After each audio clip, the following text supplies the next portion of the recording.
Hello, everyone. Thank you for joining us today. This is host Gia McQueen here with another episode of TV Unfiltered Live. And in today's episode, I'm super excited because we have two wonderful guests that will be joining us. Um, Maria Antonetta and Viviana are advocates and parent voices, and we're super excited to have them today with our topic being PV Summer, Parent Advocates, and the Importance of Forum. And so, super excited to have them on. Viviana, are you there? Hi. Yes, I'm here. Thank you, Liliana, for joining us. Can you please introduce yourself? We're super excited to have you on the live.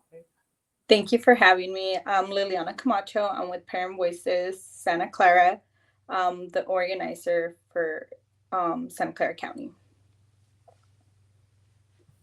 Awesome. Thank you so much. And Maria Antonetta, are you there? Hi, yes, I'm here. Very happy to join you in San Francisco.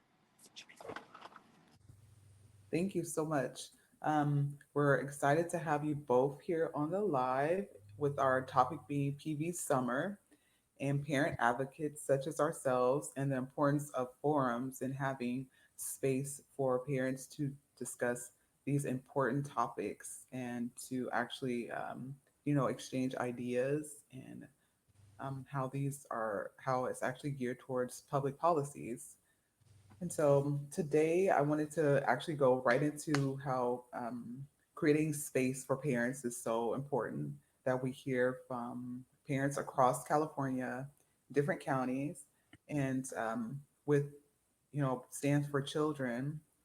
It's an excellent way to hear, our stories and how we're moving forward and uplifting public policies that are geared towards affordable and quality childcare. But I'm really interested in understanding, like with both of you, how how can parents actually continue um, thinking of ways of breaking barriers as advocates in the childcare industry? Well, for me, it was more or less like when I was in the position where I didn't have childcare, what made me want to keep going every day was the fact that I wanted to be able to provide for my kids. So I didn't give up to try to find childcare, even though in Santa Clara County it's really hard. Especially in the city that I live in Mountain View, we only had seven centers that are said to do subsidized childcare or like some type of provide some type of assistance to families. And three of them are actually the preschool that are with Mountain View Wishman School District, but they don't offer full time. So I that's when my advocacy kind of started, was like trying to get parents to speak up and like let the district know that 3 hours wasn't enough for all of us, even to get a part-time job. Like you can't get a part-time job for 3 hours. So how we like encourage, or how I encourage moms, was like, hey, like we should ask like how can we get full time, and then the requirements were just like a lot. So what we did was like attend meetings, like you guys, like that's where they can start off attending school meetings to get comfortable and get familiarized with the system, and also just like talking to other moms that might be going through the same situation. And as the more they connect together, they're able to do a lot more, like to speak up for your child, especially um that's where I feel I have encouraged a lot of parents, is to speak up when stuff is happening at school, and to let like the district know what's going on, and that's how I feel that's the easiest way to start off in doing advocacy. It's like with your school. I don't know if Maria has something else to share. Yes, definitely. I will add only also, yeah, going the spaces where we know that there is other mothers or families that are, resources. Something that really helped me was I was going to different support groups, like focus groups and things like that. And then, of course, childcare is one of the most important topics that we all have in common. So yes, I second that, Liliana. Talking to other moms and also us telling um, or supervisors and lawmakers what we need. We don't need part-time. We need full-time because parents do not work part-time. There's no, or at least, the workforce does not have the privilege of having a part-time job or schedules that are, that can adequate to the just part-time childcare. I know this is really crucial information concerning parents and how having this space of talking about like the diversity in families, like understanding your family's needs as far as childcare services is so important. The more we talk with more parents, the more commonalities we find and how we can actually bridge that gap and make sure childcare is affordable and of quality for our families. And Especially accessible as well. mhm, Just because even for myself, I had to go to a different city to find childcare. And I know that a lot of us parents might get the criticism of like, oh, but like you have your kids and you're asking for assistance for childcare. And it's not even like, I feel like sometimes we feel like we have to beg. But at the same time, what I tell a lot of parents is you shouldn't feel embarrassed or ashamed for that because there are requirements for you to get subsidies.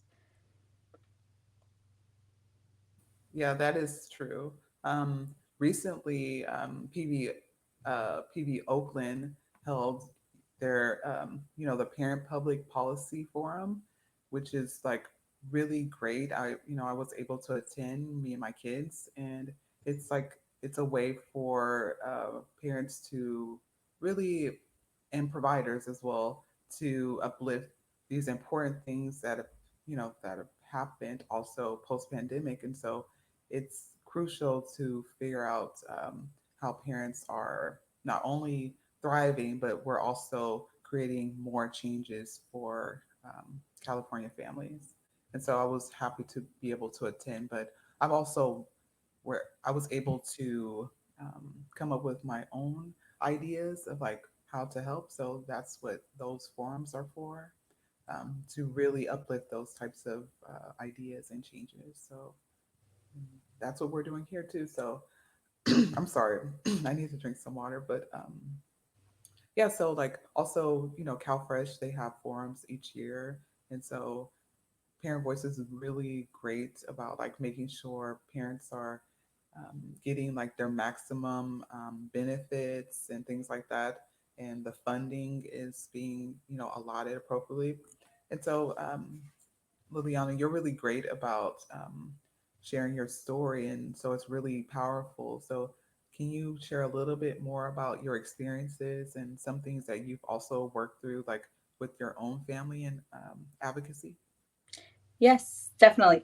So, how I came to meet Parent Voices was just because I have always been really attached to my family and they have always known my struggles, right? And they knew at the time that I had my third baby that well, I have four, but like after I have a 4 year old, a 3 year old, and a 1 year old right now. But after having Kayla, they knew that it was going to get harder with childcare. And it did. So after maternity leave, my job at the time was also closing. So they had a lot of changes and they couldn't keep a lot of the people on full time. And I couldn't afford part time because then my whole paycheck would literally go to childcare. And even full time, I couldn't do it either because I didn't have childcare for the babies to get watched in the afternoons. So that was the biggest struggle that my family encountered, was just like finding childcare.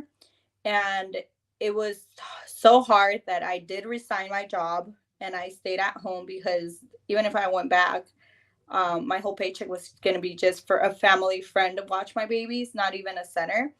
And at the time, it was just what was best for my kids and for our household.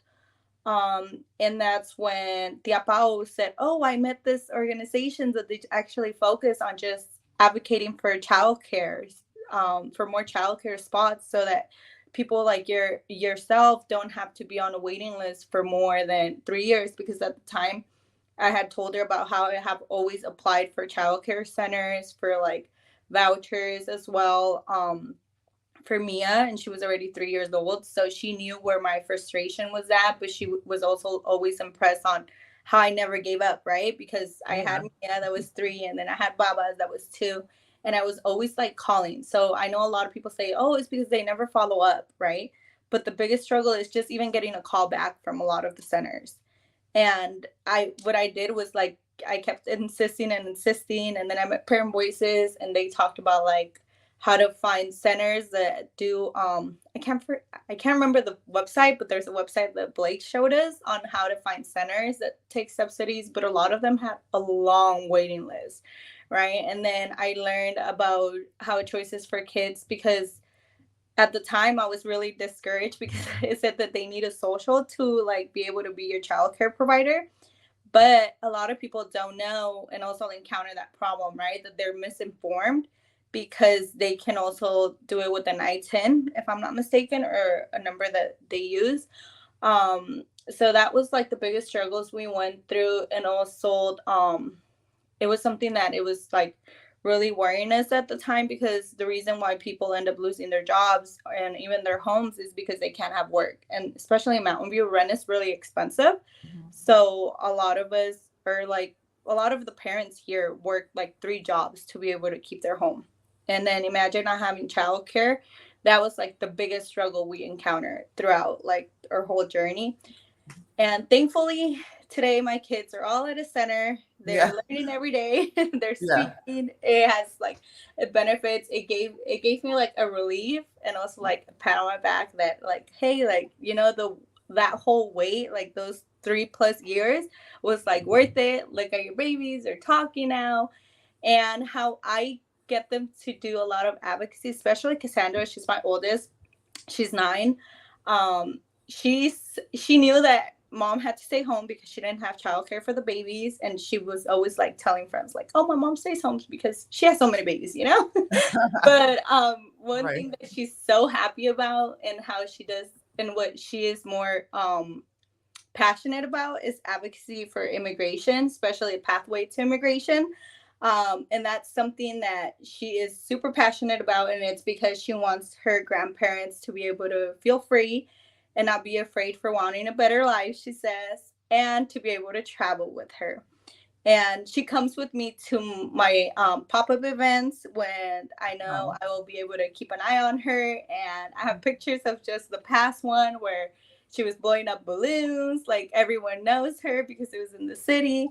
And she's super, like, she says she wants to be like mommy and Tia Pao, which Tia Pao is like our role model that we just want to follow and like get to do a lot of advocacy through her.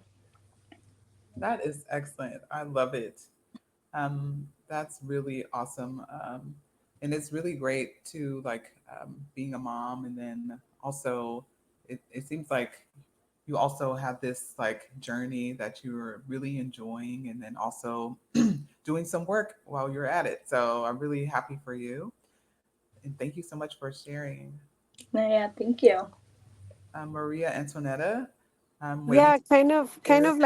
kind of like thinking when Liliana was sharing her story. I only have one boy, but we moms work the extra miles. We always have a lot of things to deal with, families and finances, and on top of that, like you were mentioning, we live in one of the most expensive states in the nation, right? And so we have to either choose between childcare and going back to work and provide, like I have a business and I provide a lot of services for my clients.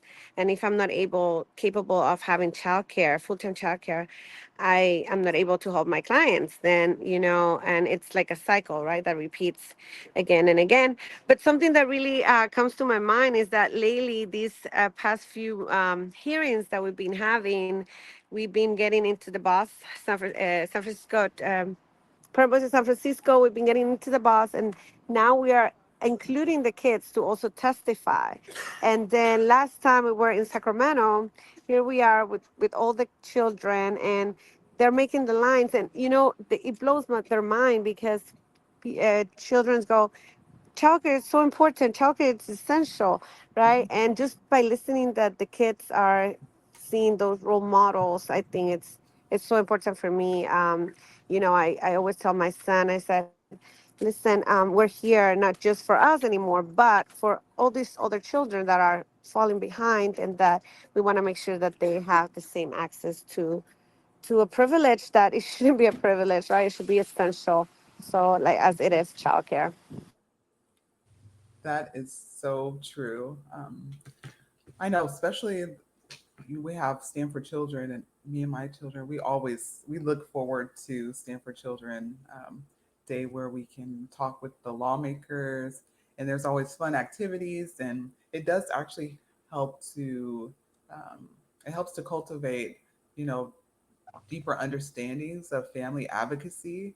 And so my kids also really love, the opportunity to go to Stanford Children, and really also hear their voices, and how important it is, to have, a childcare provider that they really love, and that is fun for them too.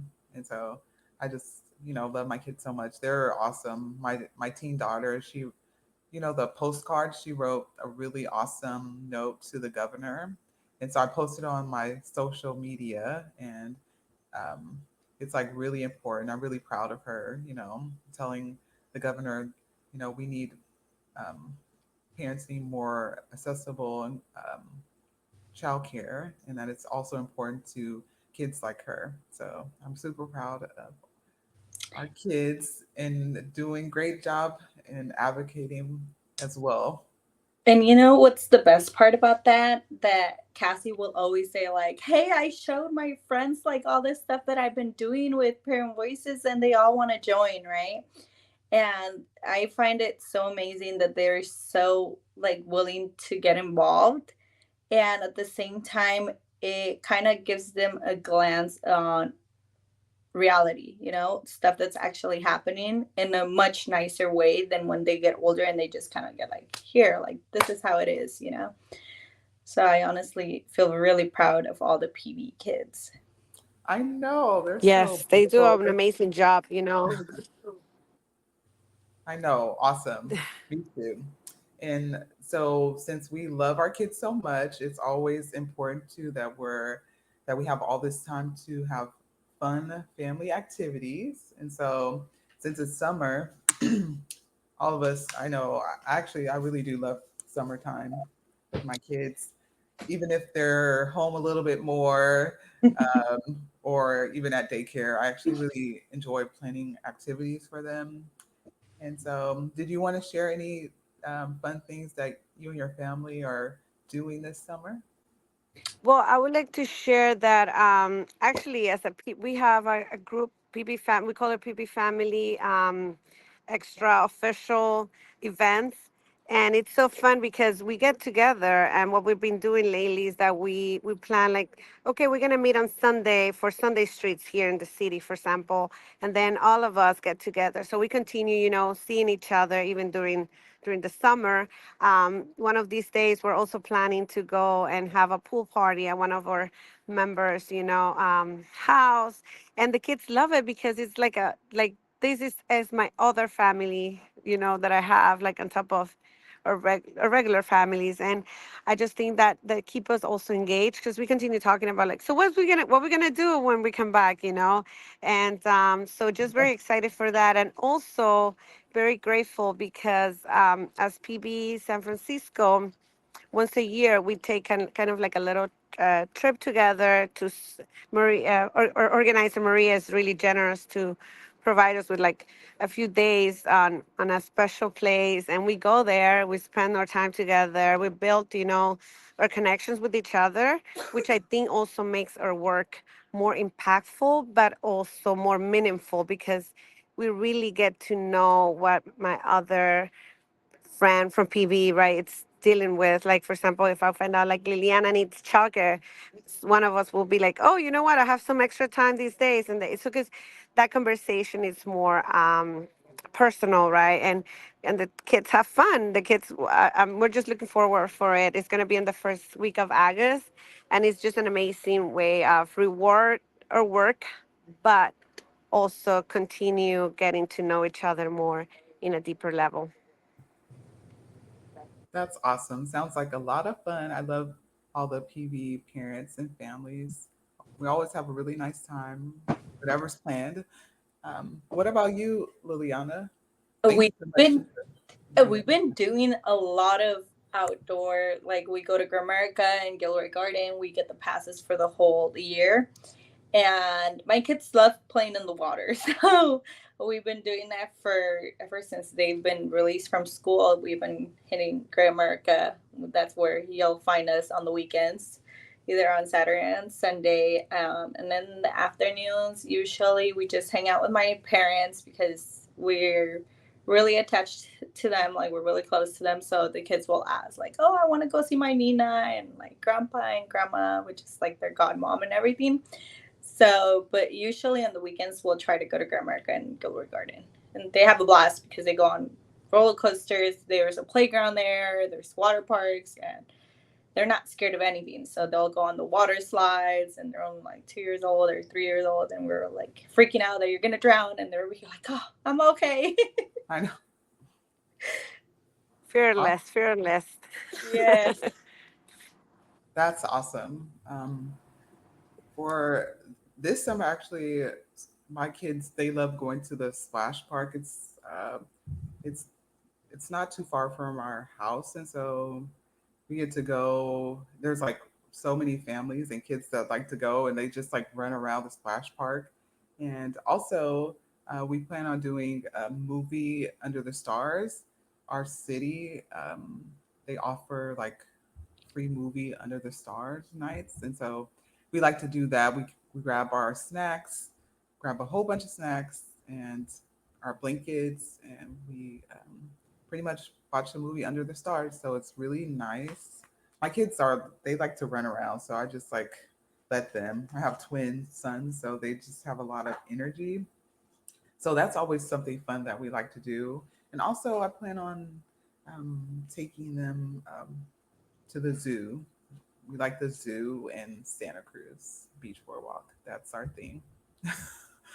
Have So fun. yeah, so those are really great things that we have planned for our summer. And also, I don't know, I also like to do DIY things as a parent. And so I have this cool book, and I know you both probably also have other things too that you like to do, whether it's like cooking activities or arts and crafts. But this is pretty cool. It have like movie outdoor nights. I don't know if you can see. Yeah. Yes, You could do that's like in nice. your backyard. You could do like a movie night with your kids. Um, Also, I found a really other cool activity that I wanted to also plan. Also, since it's National Picnic Month, I plan on going on like planning a picnic time for me and my family. So that's always nice. As the weather gets nice, you can go on a picnic. And they also have some really other cool like uh, party in a box. I don't know. I just different nice things that you can do arts and crafts. I don't know if you can see it, but Yeah. We can see it. it's lots of fun this summer with our kids. But yeah, it's actually really cool. This is a nice book.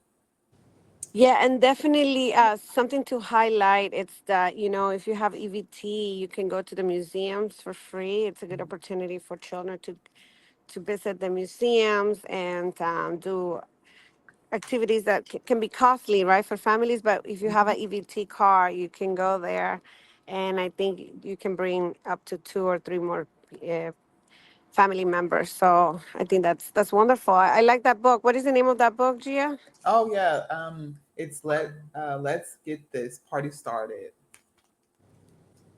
And where did you get it? I've actually had it for a while because Okay, okay, that's I nice. when I do my kids' birthday parties, I do. I actually always look at this book. Like, can do like I did a cupcake bar for my twins for their party. We had like cupcake bar, and it turned out really nice. I've seen those on, I think it was TikTok, or like where they decorate cookies. Yeah. And also to what Maria said, I believe Monterey Aquarium is doing the tickets for like $6 if they have ABT. Oh wow. Oh Let me wow, Yeah. let Monterey me go is online one of now. the Let nicest me Yeah, aquariums. I Google Thank you it. for that. I didn't know that. no, yeah, I saw that. I heard that on the radio, I think. And also Great America does this pre-K passes where kids under 6 years old get in for free if they do the pre-K passes. And then you would just pay, and they also have like monthly payments for a season pass, which I thought is amazing, because at least for myself, we're a family of five, six. And wait, hold on. I know. I Um, do, baby. yeah, we have to pay for 3 season passes because Cassie's 9, and then the babies, because you used to have to start paying as soon as they're 4 or 3 or something, or a certain height, and that can get really expensive. So we do like payment plans, and also you can bring in food now, which is the best part, because Oh, before you had to pay for food. You just can't bring anything canned. Like you can't bring Coke bottles that are canned, or like sparkling water in cans. It has to be all like bottles. oh wow. Maybe Yeah. that'd be nice. No, yeah, I do that for my kids. We bring food like Yeah, outdoors because it's expensive inside and it's not even good. I know. That's me too. I'm like, oh, let's pack a lunch, and then you can get like some other items. It's like, Well, you can still get food, but yeah, mostly you bring a lunch and other snacks. yeah. We'll like get like a funnel cake or like Dippin' Dots, something that we can't get outdoors. And then they have like for Halloween they have like tricker fest or something like that they give out candy to kids. And then during 4th of July they had like fireworks that night. And then during Christmas time they have like Winter Fest, which is like Wonderland, but it's like winter time. um yeah, that's the main reason why we do like Great America all the time, because it's like affordable and it's like fun. And there's a water park, there's a wave pool and all this stuff. But they have like the payment plan, and they have the pre-K passes for if you register ahead of time. I can't remember what the times are, but I'm pretty sure that they can find that online. Yes. Thank you so Well, much. we have a few activities, right, that also our people that are listening to our live can try to take notes and join. Yes, definitely. Those are some really excellent family activities and Mm-hmm. resources. Thank you so much for sharing. I also just wanted to do update. Uh, of course, recently PV released their response to the final 2024-25 California state budget. And if you all receive our newsletter, you can also check out the response to the budget, and also you can check out Parent Voices CA website to get more updates on everything with the budget and us moving forward as advocates, and things to look forward to um, this fiscal year. And so, do you both have any other things you would like to share?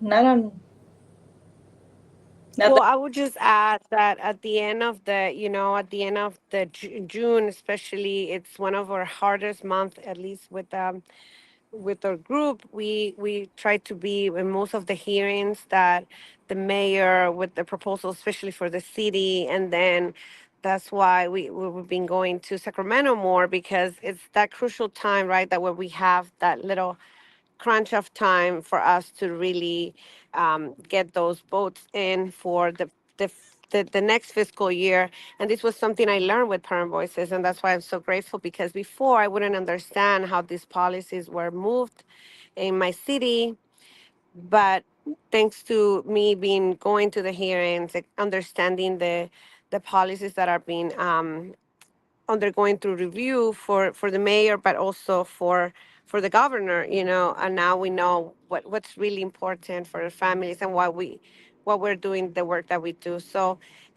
it's super important that we don't disconnect also in the summer because that's the month that the next fiscal year is going to count on those cuts or those ads on to our childcare advocacy. So very, very important that we continue engage and participate. Very true. Yes, definitely stay connected to PV. We have some awesome parents and families and advocates. And so you can also be sure to contact me. I'm also on IG at Poetic Gia on IG. So you can contact me if you have any questions.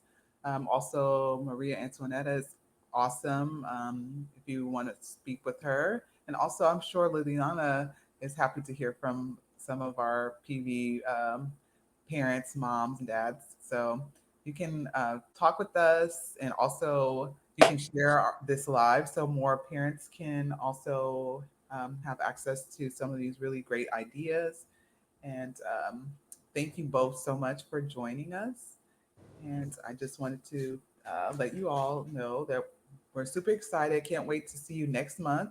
And until next time, this is host Gia McLean here with Parent Voices Unfiltered Live.